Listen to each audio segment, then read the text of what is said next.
এবারে বক্তব্য রাখার জন্য আমি আহ্বান জানাচ্ছি জয়পুরহাট 2 এলাকা থেকে নির্বাচিত মাননীয় সদস্য জনাব আবু সাইদ আল মাহমুদ স্বপন।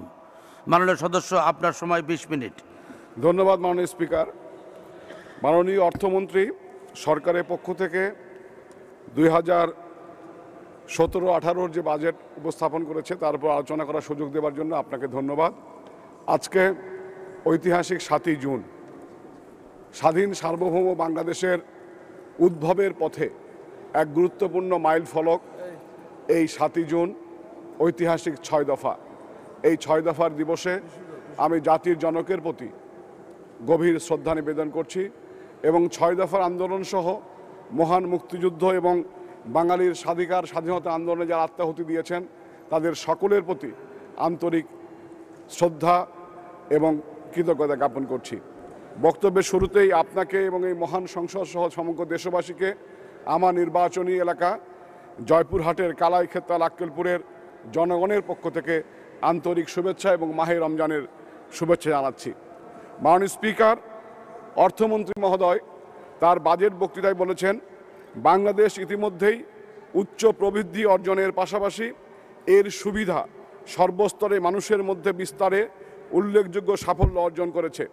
জাতির পিতা বঙ্গবন্ধু শেখ মুজিবুর রহমানের স্বপ্নের সোনার বাংলা প্রতিষ্ঠার লক্ষ্যে তার যোগ্য উত্তরসূরি জননেত্রী শেখ হাসিনা যে দিন বদলের সনদ রচনা করেছেন, অন্তর্ভুক্তিমূলক প্রবৃদ্ধি অর্জনের পথনকশা সে সনদে গঠিত রয়েছে এবং এই বাজেটটি এই সনদেরই একটি প্রতিফলন।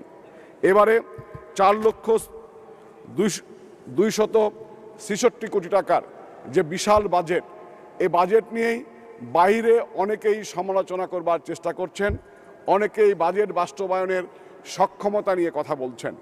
যারা বাজেট বাস্তবায়নের সক্ষমতা নিয়ে কথা বলছেন তারা জননেত্রী শেখ হাসিনার সরকারের বিগত 7টি অর্থ বছরের বাজেট বাস্তবায়নের মাত্রা দেখলেই বুঝতে পারবেন এই সরকার বাজেট বাস্তবায়নের সক্ষমতা আছে কি নাই।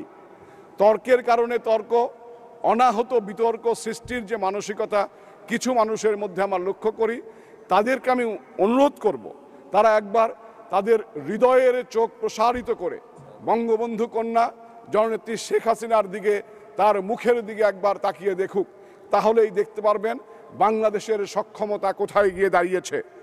মহান পিতার রাজনৈতিক জীবন দর্শন, আত্মকরণ, ত্যাগ ও সংগ্রামের দীর্ঘ পথ পরিক্রমায় জাতীয় নেতৃত্বের আসনে 3 যুগের সঞ্চিত অভিজ্ঞতা, সমস্যার গভীরে প্রবেশ করে সত্য অন্বেষণের জ্ঞানগর্ভ মানসিকতা, মাতৃভূমি, গরিব মানুষ, স্বাধীনতা, সার্বভৌমত্ব ও মুক্ত মননের প্রতি গভীর প্রেমবোধ, পরমত সহিষ্ণু উন্নত গণতান্ত্রিক চিন্তা চেতনা, পরিবর্তিত বিশ্ব বাস্তবতা, চলমান সময়, দ্রুত পরিবর্তনশীল বিকাশমান প্রযুক্তি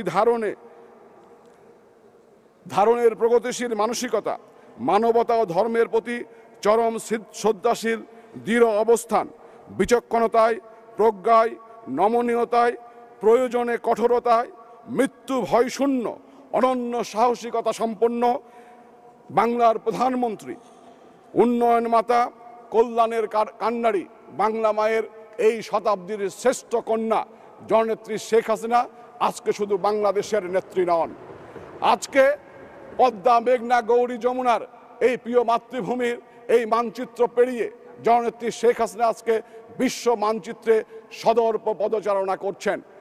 আজকে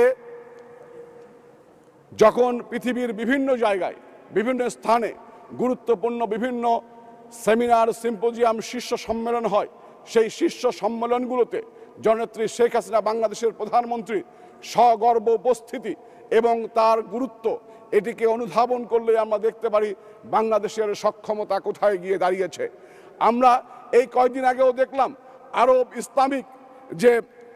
আরব ইসলামিক আমেরিকান যে শীর্ষ সম্মেলন, সেই শীর্ষ সম্মেলনে সৌদি বাদশাহ তার মন্ত্রী পাঠিয়ে জননেত্রী শেখ হাসিনাকে বিশেষভাবে আমন্ত্রণ জানিয়ে তাকে সেখানে তার উপস্থিতি নিশ্চিত করার মধ্য দিয়ে ওই সম্মেলনকে অর্থবহ করেছেন এবং সেই সম্মেলনের জননেত্রী শেখ হাসিনার সগর্ব উপস্থিতি বাঙালি জাতিকে এক অনন্য মর্যাদায় অভিষিক্ত করেছে। সেই জননেত্রী শেখ হাসিনা যেখানে সরকার প্রধান, সেখানে বাজেট বাস্তবায়নের সক্ষমতা নিয়ে যারা প্রশ্ন তোলেন তারা হয় বোকার স্বর্গে বাস করছেন, অথবা তাদেরকে আমি বলবো তারা হচ্ছেন সমালোচনা বিলাসী। অনেক ধরনের বিলাসী মানুষ থাকে। এখন বাংলাদেশে কিছু সমালোচনা বিলাসী মানুষ, তারা প্রতিনিয়তই জ্ঞান প্রদানের চেষ্টা করেন। একজন তো আছেন বিএনপির চেয়ারপারসন, অবসর প্রস্তুতিকালীন ছুটিতে তিনি আছেন, তিনি এবং তার মুখরা মহাসচিব, তার বিবৃতি বা যুগ্ম মহাসচিব তার সঙ্গে যুক্ত হয়েছে। গতকাল রাতেও দেখলাম এই সংসদের একজন সদস্যের মালিকানাধীন একটি টেলিভিশনে মধ্যরাতে অনেক জ্ঞান দেওয়া হলো, বিভিন্ন লোককে ডেকে এনে, এমনকি এফবিসিসির একজন প্রেসিডেন্টও দেখলাম বাজেট বাস্তবায়নের সক্ষমতা নিয়ে বিভিন্ন ধরনের জ্ঞান দিলেন। অবসর প্রস্তুতিকালীন ছুটি থাকা সাবেক প্রধানমন্ত্রী, সাবেক বিরোধী নেত্রী বেগম খালেদা জিয়া বাংলাদেশের উৎপাদনের সঙ্গে সম্পৃক্ত নয়। জননেত্রী শেখ হাসিনার সঙ্গে হাতে হাত মিলিয়ে, কাঁধে কাঁধ মিলিয়ে বাংলাদেশের 16 কোটি মানুষ উৎপাদন করছে এবং এই উৎপাদনই বাংলাদেশের জাতীয় প্রবৃদ্ধিকে এগিয়ে নিয়ে যাচ্ছে। একটু আগে আমাদের অগ্রজ অভিজ্ঞতা সম্পন্ন অর্থনীতিবিদ ডক্টর জনাব আলী আশরাফ সাহেব বললেন 1973-74 সালে বাংলাদেশের প্রবৃদ্ধির হার ছিল 7.7%। সেই প্রবৃদ্ধি নামতে নামতে 5-এর কোঠায় এসেছিল। আবার জননেত্রী শেখ হাসিনা বাংলাদেশের দায়িত্ব গ্রহণের পরে আজকে প্রবৃদ্ধি এই অর্থ বছরে 7.24-এ আমরা এসে দাঁড়িয়েছি এবং আগামী অর্থ বছরে এটি 7.4-এ গিয়ে উন্নীত হবে। যদি সক্ষমতা না থাকে, যদি জনগণের ট্যাক্সের টাকা সঠিকভাবে ব্যয় না হয়, তাহলে কিভাবে এভাবে বাংলাদেশের প্রবৃদ্ধি দিনের পর দিন এগিয়ে যাচ্ছে জননেত্রী শেখ হাসিনার নেতৃত্বে? সক্ষমতা কোথায় এবং স্বচ্ছতা কোথায় তা দেখতে হবে। যেখানে বেগম খালেদা জিয়া 2006 সালে $543 মাথাপিছু আয় রেখে গিয়েছিলেন, সেখানে আজকে জননেত্রী শেখ হাসিনার হাত ধরে বাংলাদেশ $1,602 মাথাপিছু আয়ে উন্নীত হয়েছে। আমি যদি ডলারে হিসাব করি, আমি যদি টাকায় হিসাব করি, $543 যখন ছিল তখন ডলারের বিনিময় ছিল 62 টাকা, সেই হিসাবে হচ্ছে 33,666 টাকা মাথাপিছু আয়। আজকে ডলারের বিনিময় মূল্য 81 টাকা। আজকের হিসাব করলে এটি 1,29,762 টাকা মাথাপিছু আয়ে দাঁড়িয়েছে।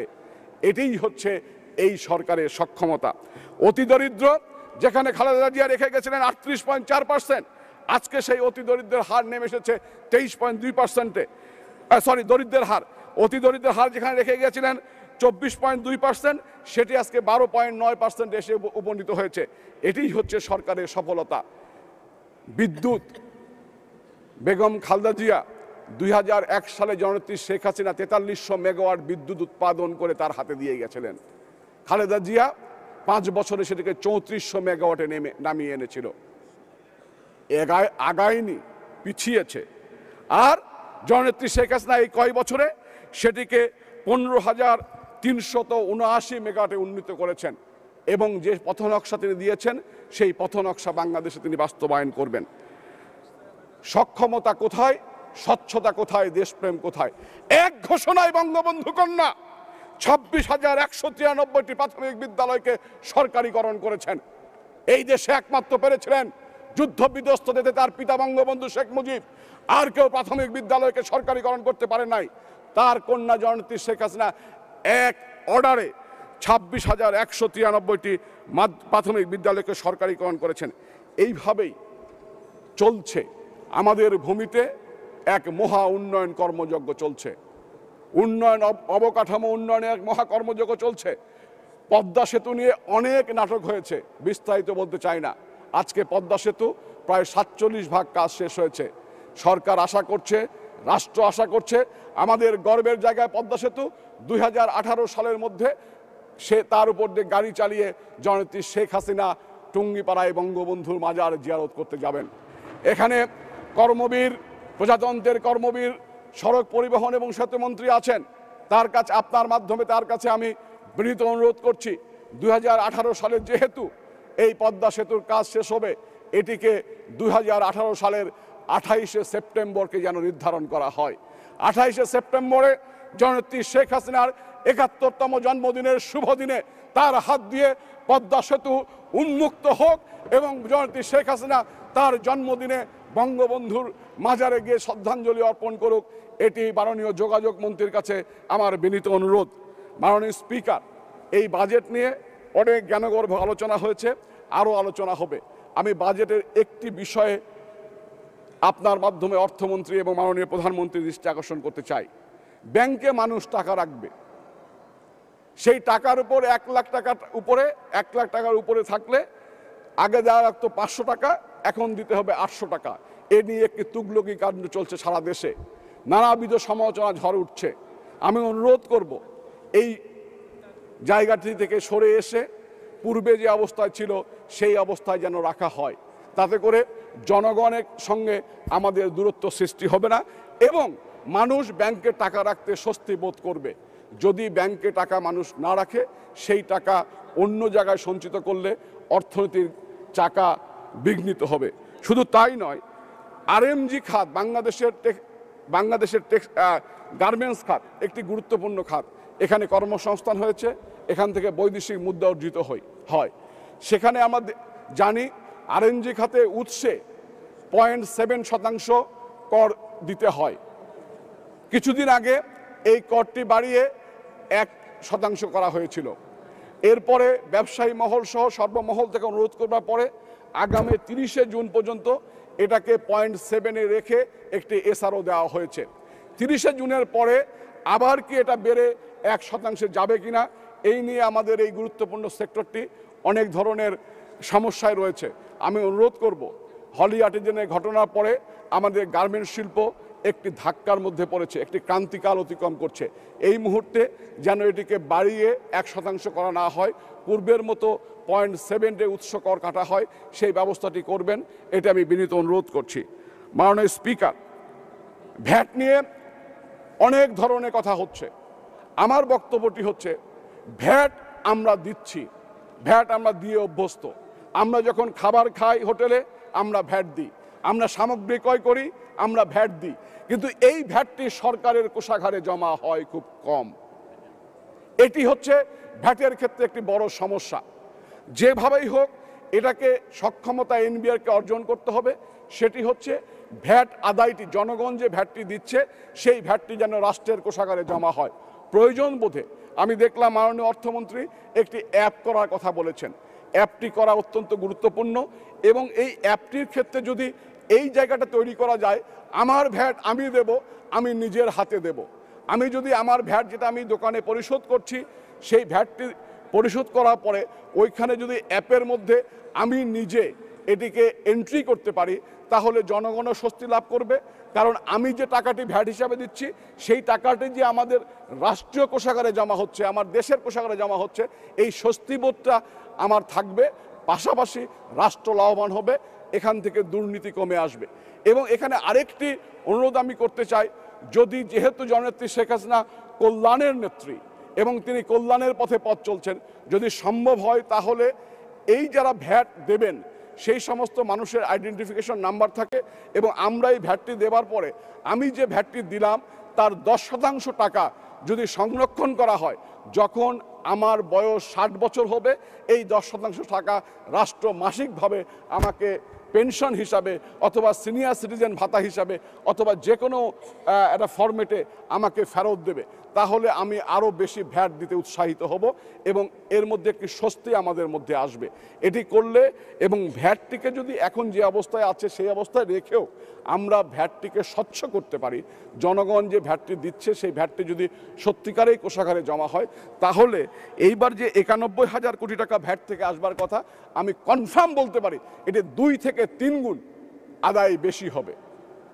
কারণ এইখানে মানসিকতাই হচ্ছে যে দোকানদার যখন আমার কাছে ভ্যাট নিচ্ছে সে মনে করছে এটি তার লভ্যাংশ, এটি তার সম্পদ, আমার টাকা সে সরকারি কোষাগারে জমা দিতে অভ্যস্ত নয়।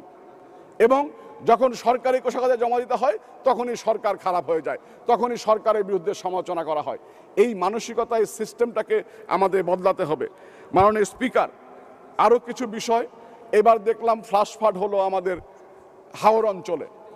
আমি হাওরের মানুষ নয়, আমি চরের মানুষ নয়, তবুও আমি অনুরোধ করব এবারের অভিজ্ঞতা আলোকে হাওর উন্নয়ন বোর্ডকে হাওর উন্নয়ন কর্তৃপক্ষ এবং পাশাপাশি একটি চর উন্নয়ন কর্তৃপক্ষ করে এই পশ্চাৎপদ মানুষগুলোকে এগিয়ে আনবার একটি ব্যবস্থা করবার জন্য সরকারের প্রতি আমি বিনীত অনুরোধ করছি। মাননীয় স্পিকার, আমি যে নির্বাচনী এলাকার মানুষ, আমি এতই হতভাগা একটি এলাকার মানুষ। আমার নির্বাচনী এলাকার তিনটি থানায় কোনো সরকারি কলেজ ছিল না, তিনটি থানায় কোনো সরকারি মাধ্যমিক বিদ্যালয় ছিল না। জননেত্রী শেখ হাসিনা আমার একটি থানায় ক্ষেততালে একটি সরকারি কলেজ দিয়েছেন। আমি অনুরোধ করব, জননেত্রী শেখ হাসিনা সারা বাংলাদেশেই সরকারি স্কুল কলেজবিহীন উপজেলাগুলোতে দিচ্ছেন। আমার নির্বাচনী এলাকার আক্কেলপুর এবং কালায়ে দুটি সরকারি কলেজ এবং 3টি উপজেলায় 3টি স্কুলকে সরকারিকরণ করার জন্য সদয় সিদ্ধান্ত ঈদের পূর্বেই দেবেন, যাতে আমরা এলাকার জনগণ খুব আনন্দের সঙ্গে ঈদটি করতে পারি। মাননীয় স্পিকার, বাংলাদেশে 100টি স্পেশাল ইকোনমিক জোন হচ্ছে। 64 জেলার বাংলাদেশে 100টি ইকোনমিক জোনের কাজ দ্রুত এগিয়ে চলছে এবং আমি বিশ্বাস করি এই ইকোনমিক জোনগুলো শেষ হবার পরে বাংলাদেশের অর্থনীতিতে এক অনন্য গতির সৃষ্টি হবে, সেই অপেক্ষায় রয়েছে। কিন্তু 64 জেলায় 100টি ইকোনমিক জোনের মধ্যে আমার জয়পুরহাট নেই। আমি আজকে মহান সংসদে আপনার মাধ্যমে মাননীয় প্রধানমন্ত্রীর কাছে বিনীত অনুরোধ করতে চাই, আমার নির্বাচনী এলাকায় একটি ইকোনমিক জোনের ব্যাপারে তিনি সদয় সিদ্ধান্ত প্রদান করবেন। মাননীয় স্পিকার, প্রায়শই আমরা শুনছি বেগম জিয়া সহ কিছু সমালোচনাকারী সরকারি খাত নিয়ে, সরকারি প্রতিষ্ঠান নিয়ে বিভিন্ন ধরনের বক্তব্য উপস্থাপন করে ঘোলা পানিতে মাছ শিকারের চেষ্টা করছেন। গতকাল দেখলাম পাট মন্ত্রণালয়ের পাটকলগুলো, বস্ত্রকলগুলো নিয়ে তাদের লোকসান নিয়ে কথা বলছেন।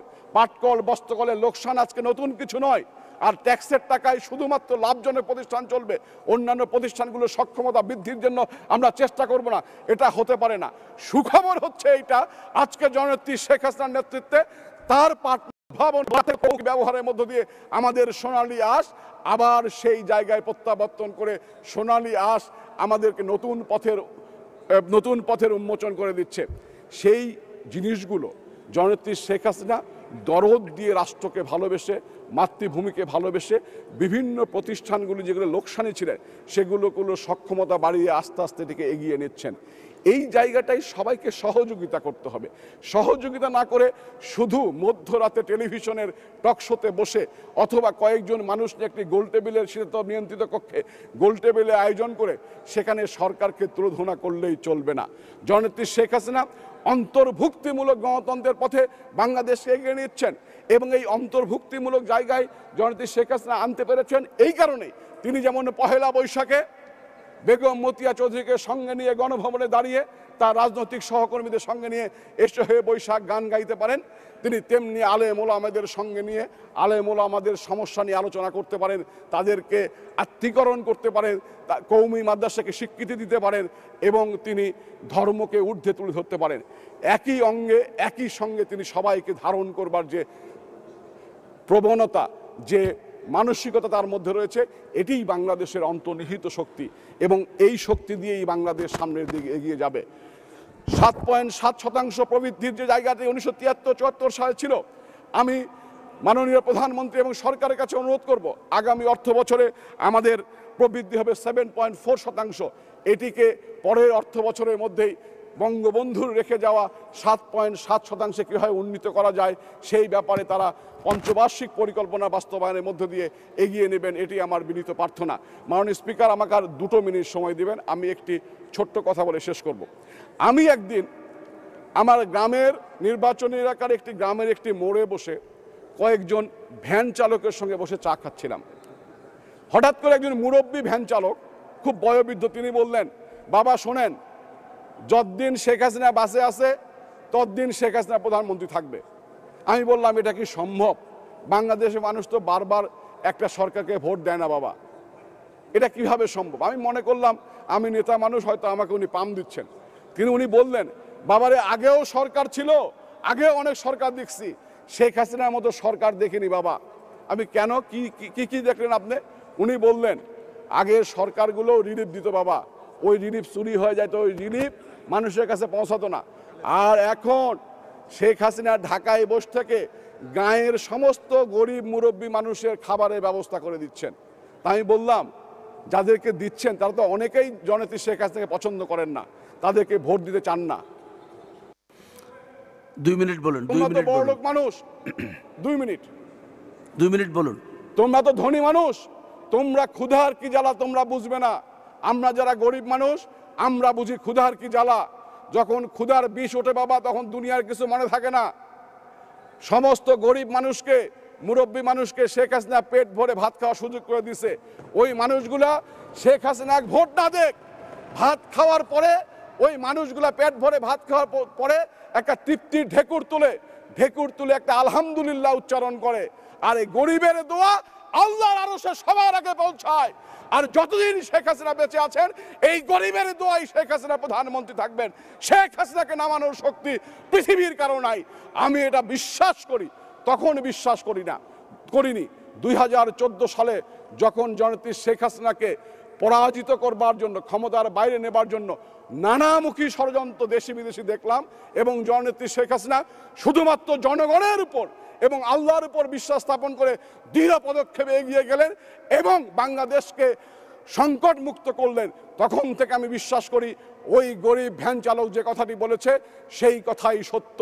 যতদিন শেখ হাসিনা বেঁচে আছেন গরিবের দোয়া নিয়ে, গরিবের ভালোবাসা নিয়ে, গরিবের সমর্থন নিয়ে শেখ হাসিনা প্রধানমন্ত্রী থাকবেন এবং বাংলাদেশ উন্নত সমৃদ্ধ রাষ্ট্রে উপনীত হবে। সবাইকে ধন্যবাদ। জয় বাংলা, জয় বঙ্গবন্ধু। আসসালামু আলাইকুম। ধন্যবাদ মাননীয় সদস্য, আপনার সুন্দর বক্তব্যের জন্য আপনাকে অসংখ্য ধন্যবাদ।